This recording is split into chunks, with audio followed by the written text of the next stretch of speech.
Kalau kita bicara tentang ilmu ya sama persis dengan pisau ini tadi. Tergantung siapa yang memegang atau menggunakan pisau ini tadi dengan tujuan untuk apa. Demikian pula dengan ilmu. Kalau digunakan untuk yang buruk, ya jadi ilmu yang buruk. Jangan mau belajar dengan tekun, mau mencerna dengan baik, ya apa yang saya sampaikan ini, insya Allah jenengan tidak akan pernah bisa kena guna-guna atau santet. Banyakan yang terkena santet atau terkena guna-guna. Bahkan kadang nggak disantet, nggak diguna-guna, tapi merasa kena santet dan merasa kena guna-guna. Yang salah apanya? Yang salah ininya. Jadi ketakutan yang berlebihan, pola pikir yang nggak benar, yang nggak tenang, yang selalu diisi dengan hal-hal negatif. Salah satu contohnya adalah ketakutan itu tadi. Tanpa kita sadari, kita itu sebetulnya sudah bibit santet itu di dalam tubuh kita.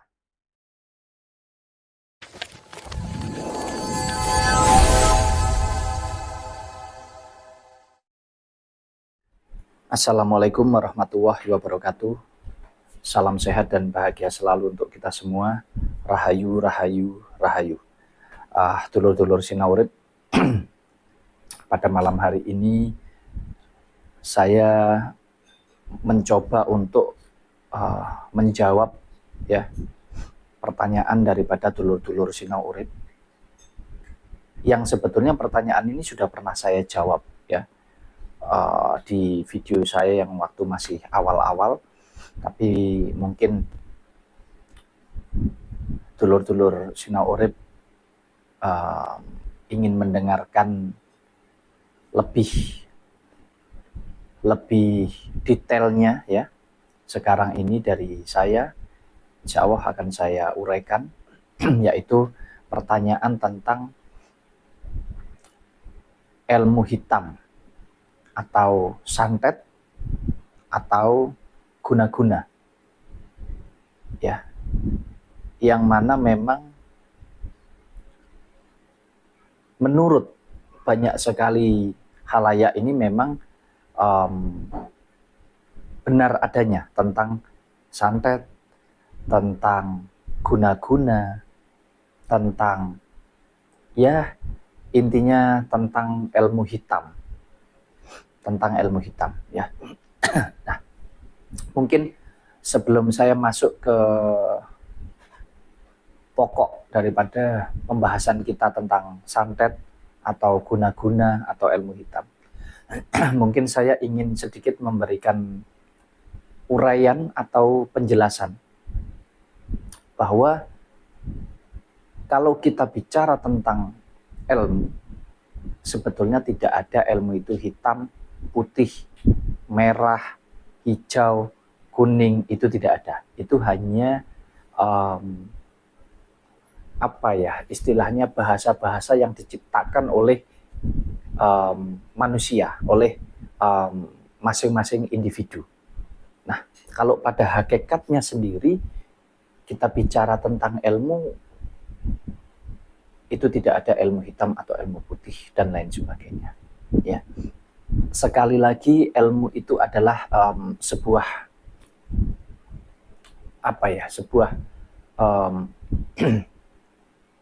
pengetahuan ya. Ilmu itu sebuah pengetahuan yang diciptakan oleh manusia itu sendiri. Nah, kalau kita bicara dari mana sumbernya ilmu, ya tentunya berasal dari atau bersumber dari sebuah energi yang memang luar biasa sekali kemampuannya atau kekuatannya. Kenapa saya sampaikan bahwa ilmu itu tidak ada ilmu hitam atau ilmu putih? Saya boleh kasih contoh mungkin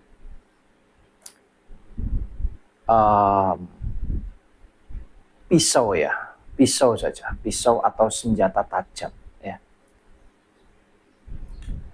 Yang mana saya meyakini bahwa setiap penciptanya, pabriknya membuat pisau ini tujuannya adalah untuk membantu kita sebagai manusia ini supaya ringan di dalam menjalankan pekerjaan. Nah, contohnya apa? Contohnya pisau ini bisa kita gunakan untuk memasak, bisa kita gunakan untuk untuk menyembelih hewan piaraan yang mau kita konsumsi misalkan, bisa untuk bermacam-macam. Intinya untuk meringankan pekerjaan kita sebagai manusia ya. Nah, akan tetapi pisau ini juga bisa salah ketika dipegang oleh orang yang salah pula. Misalkan, pisau ini bisa juga dipakai untuk membunuh, untuk melukai orang lain, untuk mencelakai orang lain. Jadi, kalau kita bicara tentang ilmu ya sama persis dengan pisau ini tadi. Tergantung siapa yang memegang atau menggunakan pisau ini tadi dengan tujuan untuk apa. Jadi kalau bicara tentang baik dan buruknya ya tergantung manusianya, tergantung pelakunya, tergantung yang menggunakannya. Demikian pula dengan ilmu. Kalau digunakan untuk yang buruk, ya jadi ilmu yang buruk, jadi ilmu tidak baik. Tapi kalau digunakan untuk kebaikan, ya pasti akan menjadi ilmu yang positif, ilmu yang baik. Kalau dikategorikan ada hitam, ada putih, di mana itu sebuah penggambaran. Kalau hitam itu berarti negatif, kalau yang putih ini berarti positif. Sebetulnya semua sama. Itu kalau menurut pemahaman Mas Wahyu. Tergantung dari siapa yang menggunakannya. Nah, jadi kembali ke pertanyaan tentang santet, tentang guna-guna, ya. Apakah itu ada ya? Ya memang ada. Itu tidak bisa kita munafik, tidak bisa kita pungkiri. Ada. Nah, kalau ditanyakan lagi, apakah santet atau guna-guna itu menggunakan ilmu yang berhubungan dengan alam gaib misalkan, dengan cara memerintahkan setan atau jin dan lain sebagainya, memerintahkan makhluk-makhluk gaib, mengirimkan sesuatu benda kepada tubuh seseorang, atau yang sering disebut itu sebagai santet atau guna-guna. Sebetulnya kalau saya secara pribadi kurang setuju ya kalau itu berhubungan dengan memang benar itu adalah hal gaib ya. Akan tetapi kalau itu dihubungkan bahwasanya orang yang mengirim santet ini memerintahkan sosok makhluk halus untuk menaruh sesuatu benda di dalam tubuh, tidak seperti itu. Itu kalau menurut Mas Wahyu. Makanya saya bilang tadi bahwa tidak ada ilmu hitam, tidak ada ilmu putih, semua sama, bergantung daripada orang yang menggunakannya. Kenapa demikian? Yaitu tadi, kalau kita bicara contoh santet, di mana orang yang belajar tentang ilmu santet, berarti orang tersebut sudah bisa dipastikan bahwa orang tersebut pasti bisa menyembuhkan santet.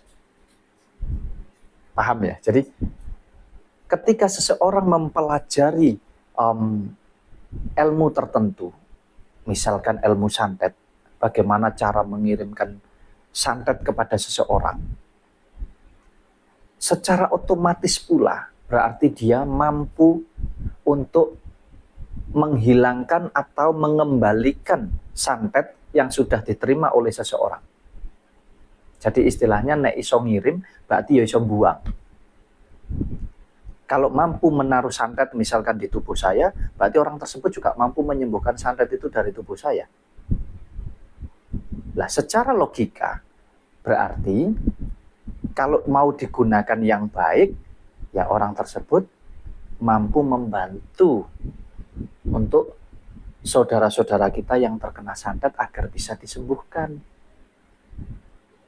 Makanya tergantung daripada orang yang mempunyai ilmu tersebut mau digunakan untuk apa.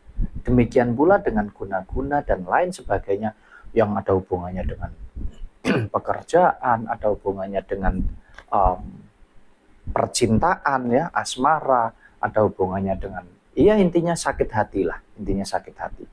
Ya, itu semua tergantung daripada orang yang mempunyai ilmu tersebut. Jadi kalau ilmunya mau digunakan untuk yang positif, ya berarti ya untuk membantu orang-orang yang terkena santet, yang terkena guna-guna, ini bisa dibantu untuk disembuhkan. Kalau kita bicara tentang santet, ya, tentang santet, tentang guna-guna, ini kan santet ini kan sebetulnya sebuah energi, ya, yang diciptakan sehingga disebutlah sebuah ilmu, di mana mempunyai kekuatan tertentu untuk kita mengirimkan daripada bayang-bayang sebuah benda. Ini saya kasih santet aja, saya kasih contoh santet saja. Bayang-bayang sebuah benda, istilahnya ayang-ayang, ya, itu kita ambil, kita masukkan ke dalam tubuh seseorang, sehingga orang tersebut akan merasa kesakitan. Makanya kalau diperiksakan secara medis, di ronsen, ya, bahasanya secara medis, menggunakan alat medis, tidak ketemu penyakitnya, karena yang masuk itu hanya bayang-bayangnya saja. Nah, kalau yang tingkatannya lebih tinggi lagi, itu ada, bukan lagi bayang-bayangnya yang dimasukkan ke dalam tubuh, akan tetapi langsung barang tersebut secara fisik masuk ke dalam tubuh seseorang. Apakah itu bisa? Bisa. Bisa dipastikan bisa. Nah, inilah yang ingin saya sampaikan kepada dulur-dulur semua, ya. Yang mana kalau kita paham, kita tidak mudah percaya dengan, oh iki jarene ngene, oh ini katanya begini, ini katanya begini. Tetapi kita lebih mau peka atau belajar segala sesuatu dari pribadi kita. Kalau kita tahu sumbernya, kenapa orang bisa mengirimkan santet, kenapa orang bisa menyembuhkan santet, ya secara otomatis kita mampu untuk menghalau atau menolak semua itu, termasuk menolak santet dan guna-guna. Makanya ada orang yang berpikiran bahwa santet itu masuknya malam hari. Tidak sedikit pula saya yang bertemu dengan beberapa teman, beberapa saudara, itu sampai tidak berani tidur malam, ya. Tidurnya harus kadang pagi hari, subuh baru berani tidur karena takut, karena ada rasa persaingan dan lain sebagainya, takut kena santet. Sebetulnya santet itu nggak nunggu malam kok, pagi, siang, sore bisa, sewaktu-waktu, tergantung yang mau menjalankannya. Bagaimana proses santet itu kok bisa masuk ke dalam tubuh kita? Yang pertama, ya, kita ini kan hidup ini ada dua unsur. Mas Wahyu sering bilang, satu unsur manusiawi atau jasmani, yang satu unsur rohani atau unsur ilahi.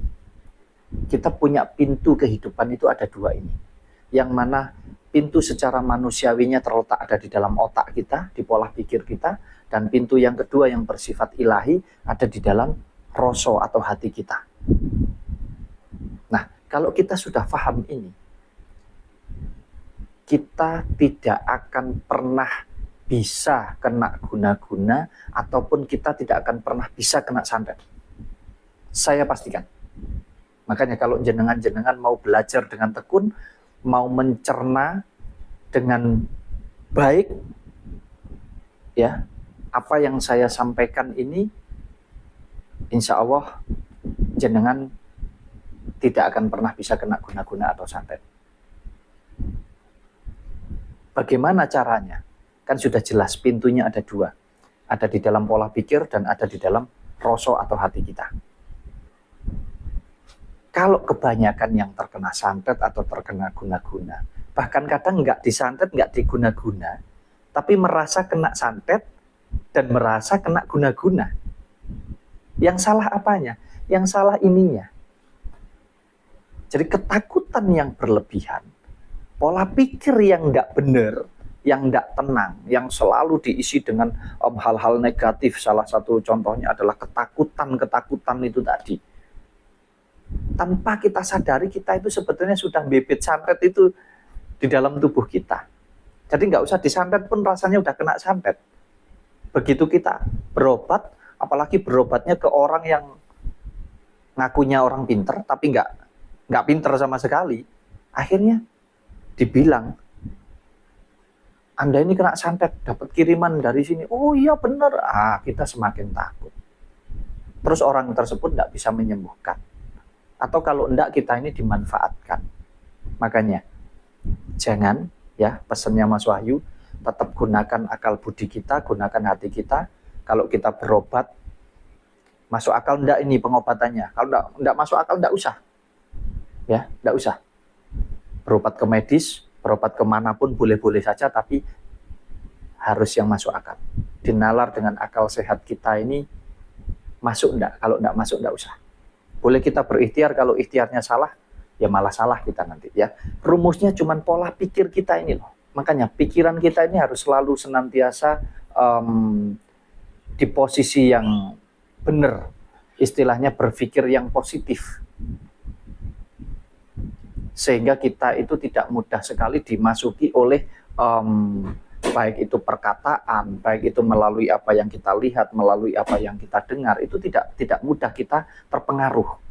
Makanya istilah saya itu lebih ke mental, ya, mental kita.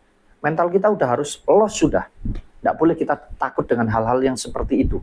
Jadi kita harus hidup normal secara otak manusiawi kita. Nah, selanjutnya penolakan atau cara menghalau itu semua dari dalam itu bagaimana? Dari pintu yang ada di dalam hati kita. Ya tentunya dengan keimanan kita.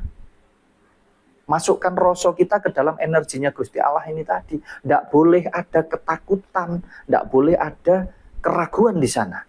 Jadi kalau yang sini sudah, aku gak percaya mbak ngono-ngono iku, yang penting saya sudah menjalani hidup dengan baik, dengan benar, saya tidak cari musuh, saya selalu menjaga perilaku saya menjaga tutur kata saya, intinya saya menjaga fisik saya ini untuk senantiasa berbuat baik secara manusiawi, saya tidak cari musuh dimanapun, ya insya Allah akan baik-baik saja secara manusiawi. Tapi jangan salah, orang tidak suka dengan kita itu kadang nggak hanya secara manusiawi, dari dalam hati. Kalau sudah iri, sudah dengki, apapun bisa dilakukan karena ininya sudah tidak bisa lagi dikontrol. Orang hatinya sendiri yang negatif, ya, wis ada iri dengki di dalam hatinya, sehingga yang sini akan semakin membantu, support hawa nafsunya ini, oh ya dihabisi aja dan lain sebagainya. Makanya nggak hanya bermodalkan mental, ya, tetapi juga bermodalkan keimanan kita atau keyakinan kita. Karena di dalam pribadi kita ini sudah ada energi daripada Gusti Allah. Opo bondone, wis ndak usah belajar sing angel-angel. Cukup jenengan yakin, jenengan imani. Lalu kalau sudah yakin, sudah iman, apa yang jenengan takutkan? Wong wis iman duwe Gusti Allah kok isih ragu. Gusti Allah itu udah maha segalanya. Tapi inilah kita sebagai manusia, kadang kita itu sering kali meragukan. Sering sekali kita meragukan bahwa energi daripada Gusti Allah itu merupakan sumber dari segala ilmu. Jadi kalau bicara tentang ilmu santet, ilmu guna-guna, ilmu apapun itu sebetulnya semua belajarnya adalah dari memusatkan energi daripada Gusti Allah itu tadi. Tinggal dibawa untuk menciptakan apa. Jadi kalau menurut Mas Wahyu, ya sekali lagi,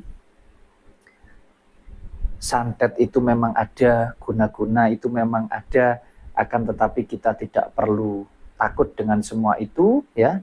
Kita harus senantiasa berpikir positif, menjaga hubungan baik dengan semua, dan di dalam hati kita, ya, kita sudah beriman bahwasanya kita tidak akan bisa kena hal-hal seperti itu, karena yang berkuasa di dalam hidup kita ini hanya Gusti Allah.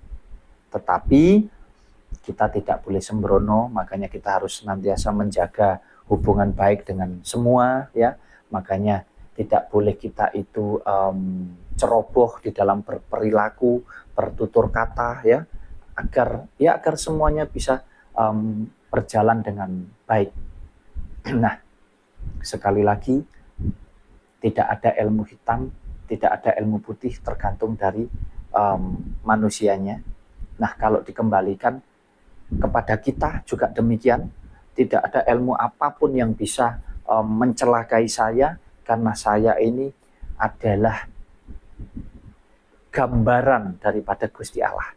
Karena saya ini hidupnya dikehendaki oleh Gusti Allah. Jadi ya yang berkuasa, yang maha kuasa atas unsur kehidupan kita ya Gusti Allah. Nah, kalau sudah tahu itu, kenapa kita harus takut? Kenapa kita harus ragu? Ya, jadi itu pesan saya, hidup normal, nggak perlu takut. Waktunya kerja, waktunya tidur ya tidur. Masa waktunya tidur malah harus melek karena takut kena santet? Nggak usah, ya, nggak ada. Itu semua bisa ada ya karena kita, bisa tercipta karena kita, bisa hilang, bisa ndak ada, ya, semua juga karena kita. Tergantung kita, atau tergantung aku, karena di dalamnya aku sudah ada Sing Maha Kuwasa. Itu pesan saya. Terima kasih, semoga bisa bermanfaat untuk dulur-dulur semua. Assalamualaikum warahmatullahi wabarakatuh.